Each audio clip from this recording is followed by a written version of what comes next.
Welcome to the Her Handmade Hustle Unplugged podcast. I'm Joanne, a female entrepreneur, small business coach, and a creative business owner on a mission to help and inspire other women out there who want to make a decent living doing something they love. If you have your own small business, or maybe you've been thinking about starting one but not sure where to start, then this podcast is for you. I share everything I know about starting a creative business from my own experience of running my handmade stationery company, Vintage Twee.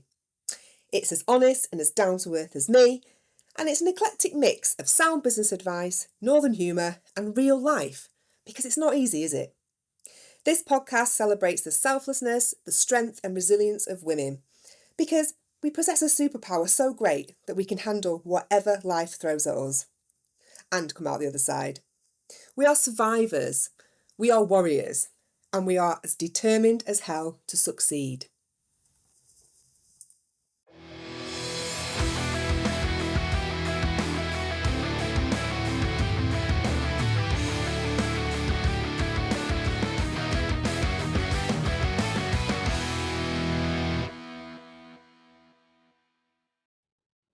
Hello, and thank you for joining me today. I hope everything is well and good with you, wherever you are, whatever you're doing, and while you're listening to me today. So, I wanted to do an episode on Christmas because it's fast approaching, whether we like it or not, and it might be stressing you out as a small business owner. I know that it is me. And we need to be prepared. I got to thinking about the importance of being prepared and ready when it comes to dealing with the unexpected. It's after my little girl was ill a couple of days ago, actually. So it wasn't anything serious, standard germs that are flying around school this time of year.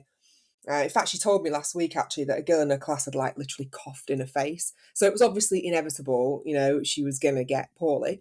But anyway, she wasn't well. So I was there rummaging around in our pathetic excuse for a first aid box. Honestly, I'm not kidding you, it's ridiculous. And I was looking for the bloody thermometer. I eventually found it, but then I just couldn't find those little plastic sheath cover things, that go over the end. You can't use it without them, or it just won't work. So I couldn't find that. That was stressing me out. Then I'm trying to shake the dregs out of a Calpol bottle, which was running on empty, because she's not needed it for a long while. And I just didn't realise that we were out of it. So I just had this major stress at my husband, like a crazy woman, shouting that we were the worst parents ever.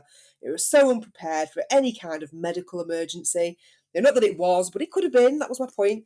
And I just always thought that I'd be one of those parents that had a fully stocked cupboard of everything that you could possibly need for your child to cover any eventuality. Medicines, plasters, knit shampoo, chickenpox foam, whatever it is that they have these days. You name it, I'd have it to hand, right? Turns out I am not that person. I actually have multiple bottles of half-empty Calpol scattered around the rooms in the house, none of which I can find when I need them. My daughter's taken all the plasters out of my first aid box and put them on every bloody soft toy she owns when she's playing vets. And I think I've got some out-of-date Vicks somewhere, which I needed the other night, actually, and she was stuffed up. But then she rubbed it in her eye, and that was just a whole other drama. Yeah. So it turns out that, I was more the kind of mother that I should have known merely by the fact that we get down to one toilet roll and we realise that one of us needs to make an emergency trip to the co-op.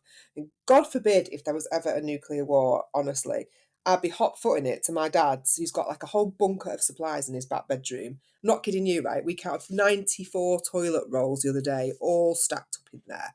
He bought off bulk from TikTok, right, honestly. So Christmas is coming. Be prepared. This is the message of the day. And it might be stressing you out because you're either going to be really busy or you're worried about how you're going to cope with everything else that's going on in your life at the same time as working. Or it might be the flip side of the coin and it's stressing you out because you're wondering why you're not busy and worried about how you're going to cope with no money coming in. I know because I've been on both sides.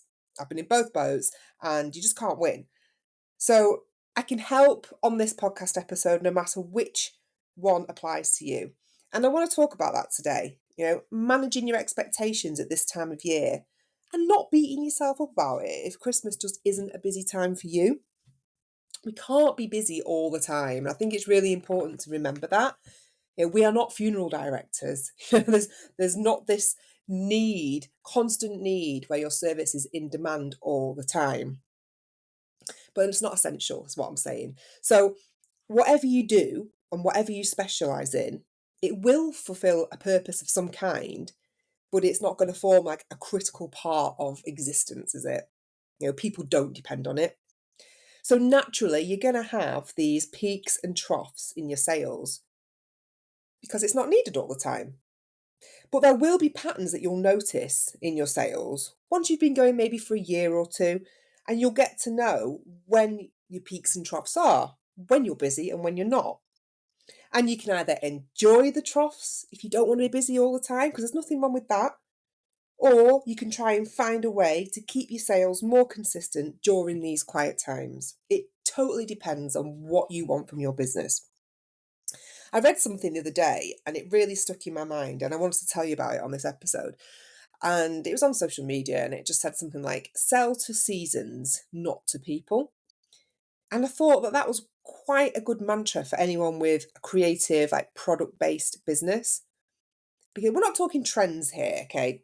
Because they come and go.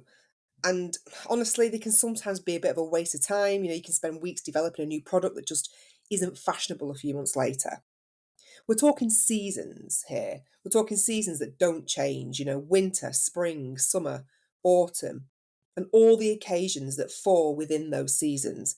Christmas, Valentine's Day, Easter, Halloween. And actually, I think it's a really helpful way to look at your products because you can see what and when certain things sell. And if there's any way that you can add different products to your range that might appeal to people during your quiet periods, if that's what you want. So I'll give you an example. When I said I've been on both sides of the Christmas dilemma, I meant it. So for a good few years, my stationery company, Vintage Twee, was mainly focused on weddings. It was very seasonal. I had a very busy period from around February to August, so approximately 7 months of the year. And then September would roll around and there'd be nothing. Like everyone had got married, the kids were back at school, so everyone was stressed about that. No one was planning a wedding because it was too cold and miserable outside with the dark nights, and everyone's priority had shifted to Christmas.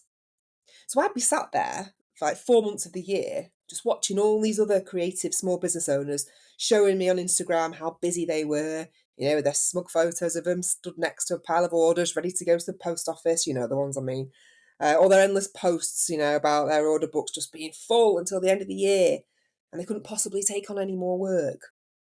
And I'd be just sat there, like twiddling my thumbs, sending myself emails to make sure that they were working. I did that loads. And why didn't I have 100 orders a day like other people? It's obviously just a technical fault, so I kept telling myself, no, I just wasn't busy. And I kind of just accepted that that was the way that it was for me. I was a wedding stationer and I'd be using the money that I'd made during my peak times to survive during the 4 months of the year that I was dead, which, as you can imagine, just isn't sustainable, especially when you do it full time like I do.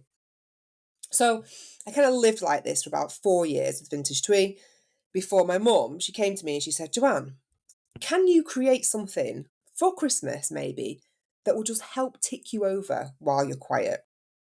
Like, can you adapt one of your wedding items and just make it suitable for Christmas? And I just remember thinking when she said that, oh, no, like, don't be stupid. Like, I work in weddings and that's just the way it is at this time of year. Like, I can't possibly develop a Christmas product that's totally irrelevant to what I already do. But, her words played on my mind while I was just sat one night in my little flat, eating beans on toast again for tea, wondering how I was going to pay my rent that month. And as usual, she was right. She was always right. And I started making, I think it was just a version of my cupcake sticks that I'd have at weddings, but I started making them for Christmas for people to use at their family parties or buffets or whatever. And then I sort of adapted these wedding favours that I create as well that could be used for Christmas dinner parties or as stocking fillers.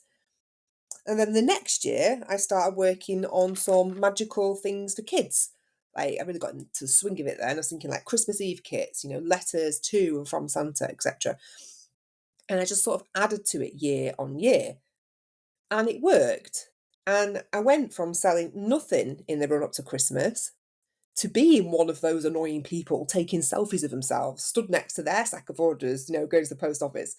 Except the difference is I never posted the photos because I knew there are people in the same boat as I was, a couple of years prior to this, that would be feeling pretty crap and stressed about Christmas being the quietest time of year for them.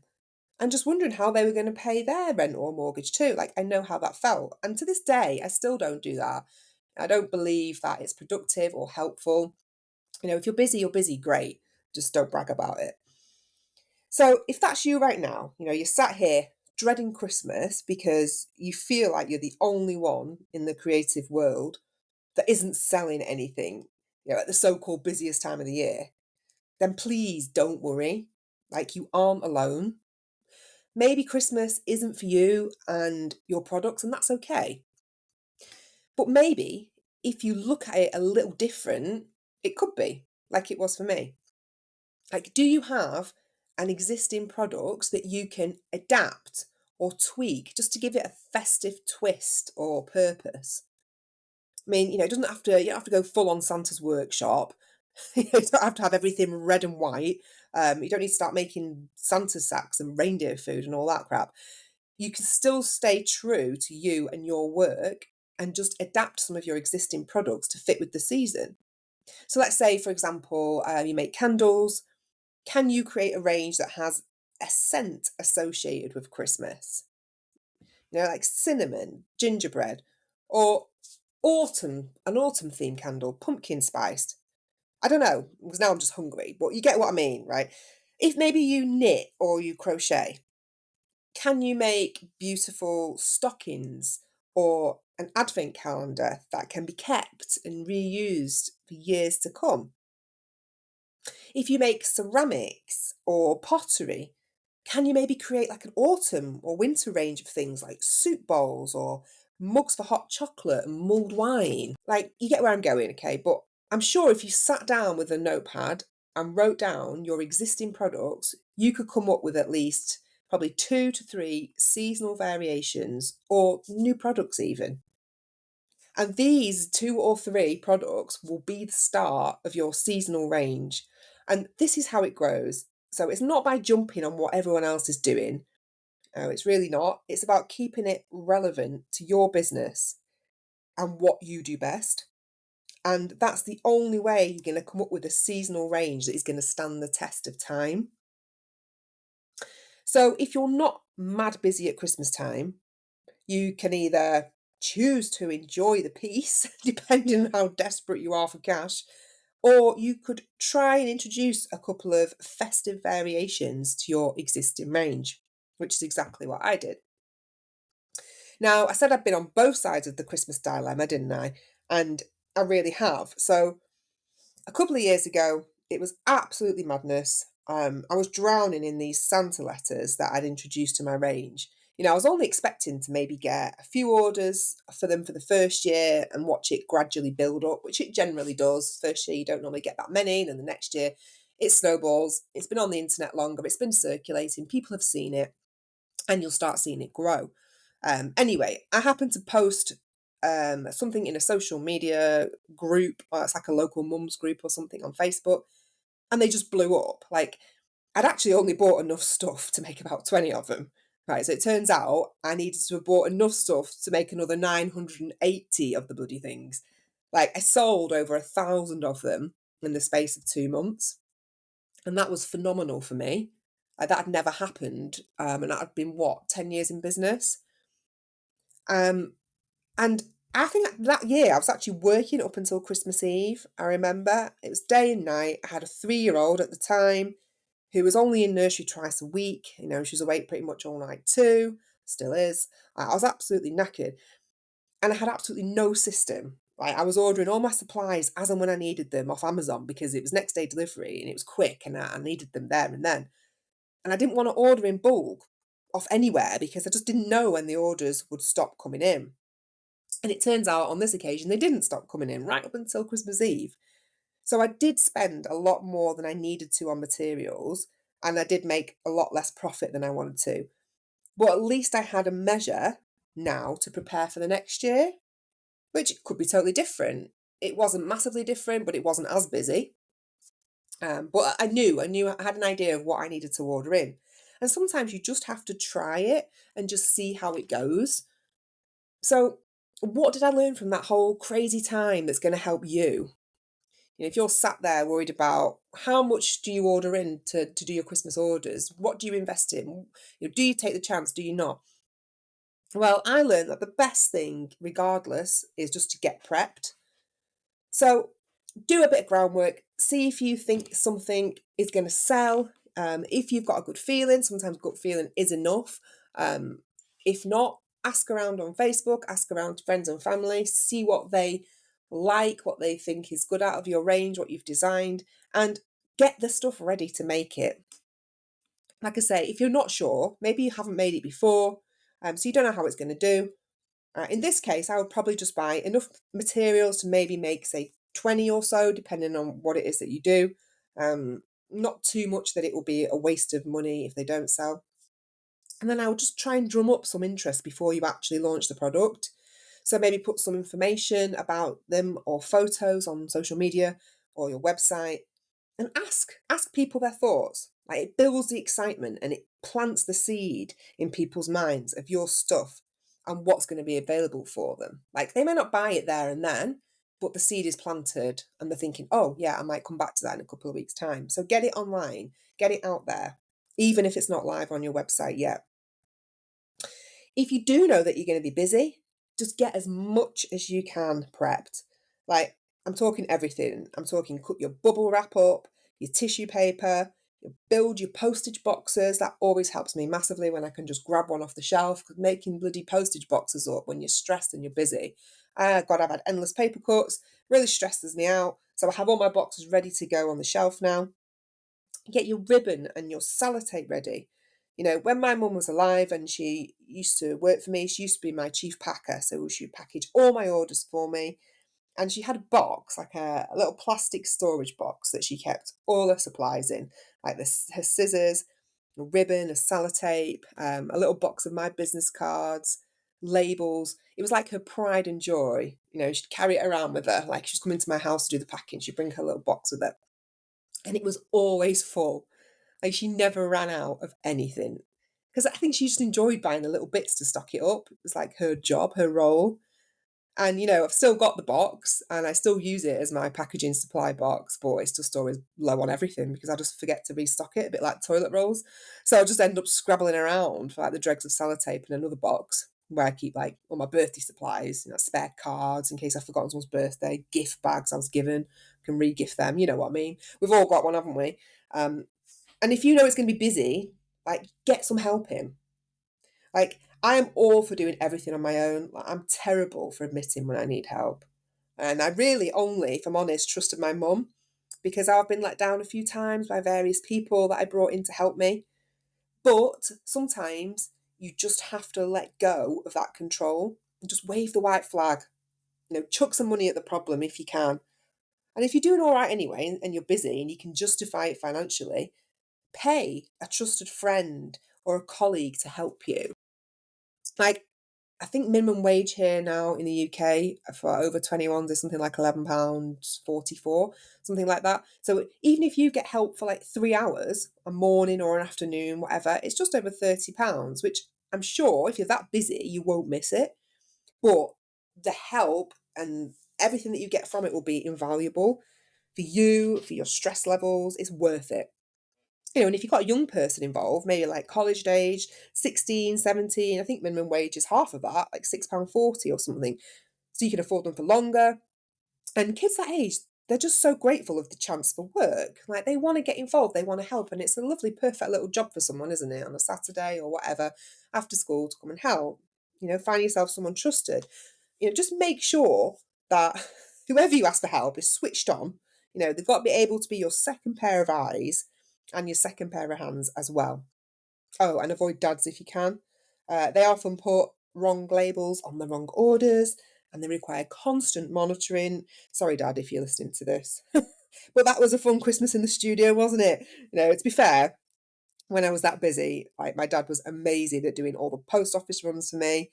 You should take my big sacks of orders and it would just run them out for me while I carried on working, and that helps so much. You've got to play to people's strengths, haven't you? Um, okay, you've got some ideas for Christmas. Maybe you've already made them and you're ready to get them out there. Where are you going to sell them? Well, there's a few places and things that you could try that I think are particularly successful in the run up to Christmas. I think the first and probably the most obvious is social media. Now, normally, I just never recommend it for selling because it's not usually the best place. People on there, they're looking for entertainment. They're looking for information or answers to a problem generally, not to buy like a random item that just pops up on their feed. However, this time of year is kind of an exception to that rule because people do have a problem that needs solving. And that's what the hell they can buy for their husband or their dad or their auntie who's got everything that they need. Like, people are stressed. They're rushing around, they're out of ideas. They just want someone to take this problem off their plate. And to us, the small business owners with the answers to their prayers, people, they're in the buying mindset at this time of year. And a lot of people spend their time hours and hours a day on social media. And actually, it can be a really good place to catch their eye. Yes, of course, there's still an element of chance because your product needs to fit to some degree with what they're looking for in that moment. But you can increase your reach by using like relevant hashtags such as gift ideas for her, or what did I see was a good one and trending the other day? Oh yeah, hashtag Christmas gift ideas 2024. Like, you can put these hashtags on your post to try and reach people looking for those things. And that way you can just get your stuff in front of the right people, the ones that are searching for gift ideas, for example. Just make sure that you're specific, you're not too general with your hashtags, like, say who they are for. I don't just put hashtag Christmas gift, put hashtag Christmas gift for him, or hashtag husband gift idea. Notice I'm talking about men and husbands because they're always really hard to buy for, aren't they? And bear in mind that you want to be solving a problem for someone, and you need to go in with this angle with your social media posts. Like, no hard sell, because it's annoying, isn't it? Like, give them a story instead. So I'll give you an example. So say you want to drum up some interest in something new that you've created. I don't know, maybe it's some personalized pajamas. I don't know, I'm using this example actually because that's another search term that's trending, just for your information. Personalized pajamas. And a lot of people are into this fad of wearing matching festive pajamas, aren't they, at the moment? And they have been for a while. So all the family look the same. I mean, it doesn't happen in our house because my daughter won't stay in her pajamas for longer than 30 seconds after her eyes open because she just tells me it reminds her of going to bed, and that's boring. So she's always like fully dressed, eating breakfast in either like an Elsa outfit or full on party wear at 7 a.m. as if she's going to some 5-year-old rave, honestly. I'm just making my coffee, and like first thing is she's prancing around the kitchen wanting to play nail salon ladies or something equally as energetic. It's torture, honestly.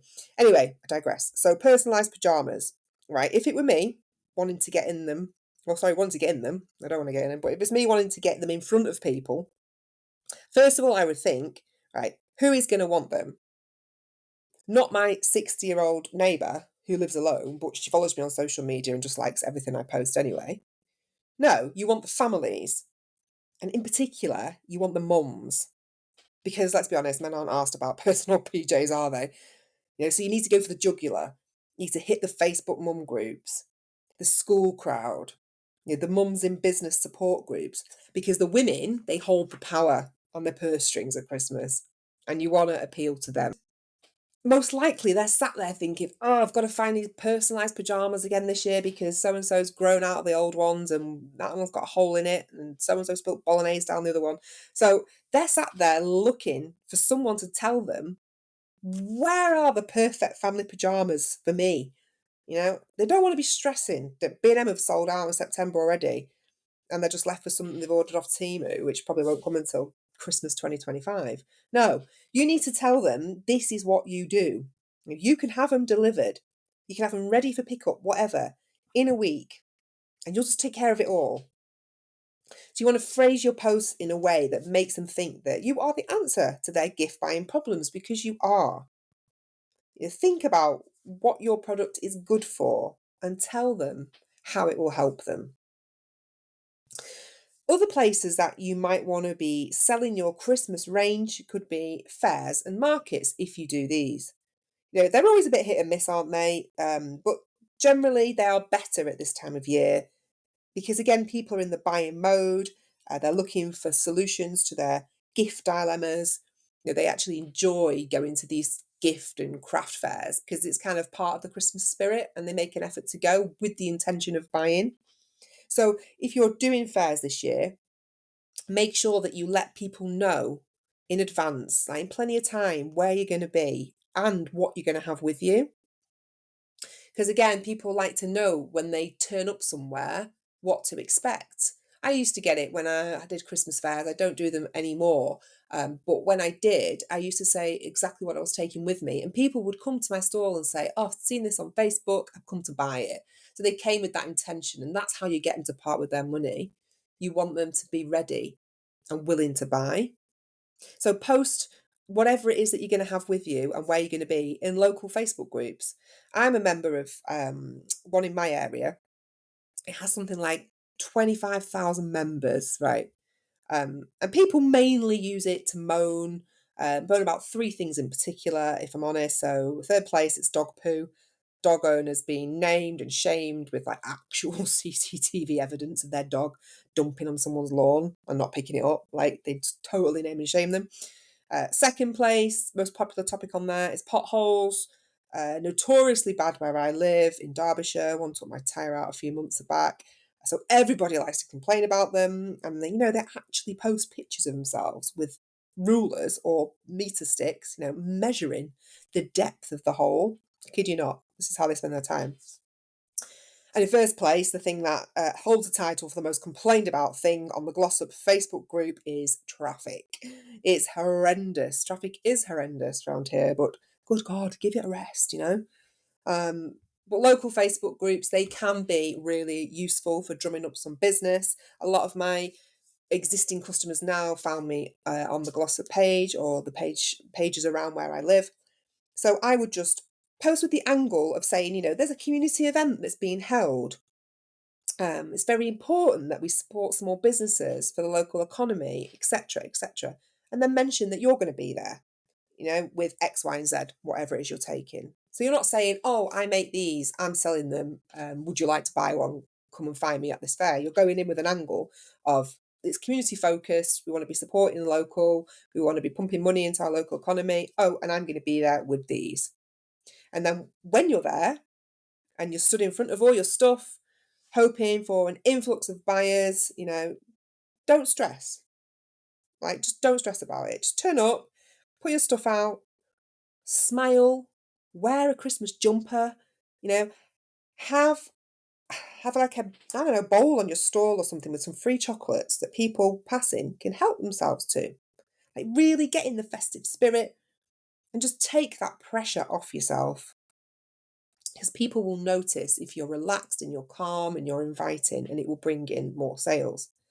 And of course, you want to make your stall as appealing as possible, because people are going to be more likely to buy off you if you look friendly, you look relaxed, you don't look desperate. That's always a fear, isn't it, at craft fairs, that you're just stood there looking desperate, waiting for someone to come over and buy your stuff. Do you talk to them? Do you not? It's really awkward, isn't it? It's like being on a first date. My other advice is I'd leave the husbands at home. I'd take any older children with you who want to help and be involved. If they're into it, they enjoy it, they're not going to moan, take them with you. It's a great selling tactic because, honestly, dress them up as an elf or something. Like, give them the bowl to hand out sweets, totally exploit them. People love it. It's all about starting a conversation at these Christmas fairs. And if you can do that, you're halfway there to making a sale. Other places that you could sell your festive range and your work are school fairs, if your stuff is suitable, obviously. I mean, again, I find the local community is great at this time of year.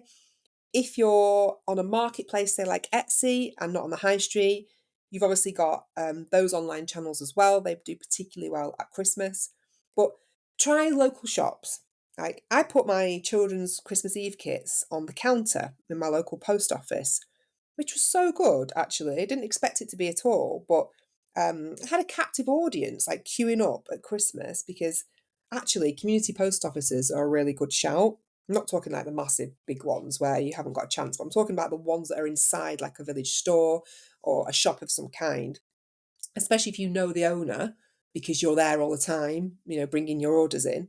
Ask them. I know the owner of ours. I think he only took like £1 per sale off me, and they were about £10 at the time. And I shifted about 15 of them. It wasn't a massive number, but I think I made like £135 that I wouldn't have done anyway. And I didn't need to do anything because there was always someone there manning the shop. I didn't have to be there running the store. Um, so it was really good. It was kind of like free money as such. So try that. A little basket on the countertop of a local shop that's complementary to what you do. So have a think about somewhere that your stuff would fit and approach them. So you've got your Christmas products, you've got a plan of where to sell them. So the last thing that you need to do is make sure that you stand out because there's just so much competition out there at this time of year, particularly, isn't there? And so, how can you be different? Well, first of all, you need to have something that people want, which is probably the most important thing. So, scour Facebook groups, ask around, see what people are talking about and what they're looking for, because that will make it a hell of a lot easier to sell it. But then you need to go above and beyond that when it comes to your offering. So, what can you do to stand out, to be different? Like maybe you can offer free gift wrapping with every order, like just show them, like do a reel, a video, whatever, show them of what your product will look like when they receive it. They don't even need to wrap it. Perfect. That solves a problem for a lot of people. A lot of people hate wrapping. I'm weird. I love wrapping. I take pride in it. I like set aside a whole few nights run up to Christmas just to wrap my presents. And I think it's really, really exciting. But not everybody feels like that. They just see it as a chore. So have it wrapped for them. Show them what it would look like. And I read that you should always include an image of your finished product, like how it's presented and how it's wrapped within the first 4 images of your product listings, whether it's on your website, on Etsy, not on the high street, wherever you sell, your Facebook page. Make sure there is a picture on there within the first 4 images of what it looks like when it's wrapped. Because it's like people flick through your images, they'll get bored and they'll come off it. So you need to capture their attention right at the beginning. Can you maybe drop it off at their house to stand out? Can you say to them, I will deliver this to you? Or can you offer a collection day where they can come to your house if they're local and pick it up? Leave it in the porch, have a collection box. That's what I do because I can't be in all the time when people tell me that they want to come. So I have a big box and I put people's orders in it. Luckily I live in a safe area and touch wood, nothing has been stolen yet. But yeah, obviously it's a risk, but we live in a cul-de-sac, so it's nice. And people can come and just pick it up on that day, whatever day they say. I leave it out there from like 9 in the morning till 5 in the evening. It just takes that pressure off of having to be in to hand orders over. So have a think about that. Can you include a personalised message to whoever it's for? Can you offer like a free gift? So this year, I don't know if you've seen it on my social media pages, but I'm including these like loom bands that my 8-year-old niece Bonnie has made, just to make people smile and remember me. Because you've got to think about how you can wow people at this time of year, because it's an investment. And honestly, it will secure you a loyal customer base that will just keep coming back every year. Trust me, they do. I think I've had the same customers now for like 4 or 5 years. And I sort of know that they're guaranteed sales every year. It's a bit of security for you. So I've actually dedicated my next newsletter to this whole topic of prepping for Christmas as a small business owner. And it's got some really helpful tips and advice on like the practical, like easy to implement things that you can do to get ready to sell your stuff. Like I've included a checklist, which I'm going to do now on every edition from here on out. And it's a checklist of small business owner tasks that you should be doing for that month, just to keep your business moving forward. It's a bit like ones that you see in like gardening magazines, and they say, right, it's the month of July. This is what you need to be doing in your garden. You tick them all off. You're like, yep, done it, and you feel great. So I've got the same sort of principle now for my newsletter. There's also a section in there that I've called Monthly Insights. And in this, I've included the top search terms, like the things that people are seeking out and typing in Google and in online marketplaces like Etsy and not on the high street, to help you with your keywords and also give you some ideas for new products, because you want to know what people are looking for so that you can meet that need and that demand. And there's also a section on there with some useful resources for like the topic of the month, whatever it will be. So in this case, it's Christmas. I've included a link to like a fab article with over 100 social media post ideas for Christmas, just to drive engagement, and a couple of other useful tools as well. So if you're not on my mailing list, it's totally free. Get yourself on it. I'll put a link in the show notes, or you can visit my website, herhandmadehustle.co.uk/newsletter, or it's under the free resources section. You'll only ever get one a month, like no spam whatsoever. I'll just send you the newsletter. The first one will be out on the 1st of November. And, I haven't sent one out since June, I think. I think even prior to that, actually, I was pretty inconsistent with them. And I had a lot going on, but I stopped in June because I had a little knock to my confidence when a few people unsubscribed to it. And I might take taking it a bit too personal, or a lot personal. So last week I decided, right, stop it, Joanne. Come on. You've got people there who have signed up, who want to be on the list and want to hear from you. So give them what they need and what you promised them. So I decided to start it up again, but this time to have a clear format. It's really valuable to small business owners. The kind of stuff that I would have wanted to know, on a different topic every month. It's clear, it's concise, it's useful. So I decided to let the ladies know who signed up to the newsletter, and I sent them like a pretty vulnerable email. I was telling them the reasons why I hadn't sent one in a while, and my confidence was knocked, etc., etc. And you know what I got back? Another unsubscription. I mean, seriously, are they that annoying? Like, I only send them once a month, and I had them for 5 months anyway. But I get emails every day from some companies that I've unsubscribed to numerous times. I've just given up. So I was pretty gutted, to be honest, when that came through. But then on the back of that, I also got 3 positive replies from people saying how glad they were to see that I was back. And that made me feel better. So in serious now, you can unsubscribe at any time. Just be kind about it. That's all I'm asking. But that's all for today. I hope it's helped you get a little clearer about Christmas. And remember, if you need any help whatsoever with your small business, I'm here. Email me. You can DM me on Instagram. You can connect with me on LinkedIn as well. I'm under Joanne Pierce. You'll see me smiling back at you. I'll get back to you. That's what I'm here for. And thank you for listening. I'm sending lots and lots of sales energy your way for the run up to Christmas, if that's what you want. And I really hope that this episode has helped you feel confident about what's possible to achieve. Even if it's not this year, you can lay the groundwork and look to next year as being a year that you launch a festive range, just to help tide you over during quiet periods. I'll be back next week with another episode of the Her Handmade Hustle Unplugged podcast. Thanks again for joining me, and I'll see you then.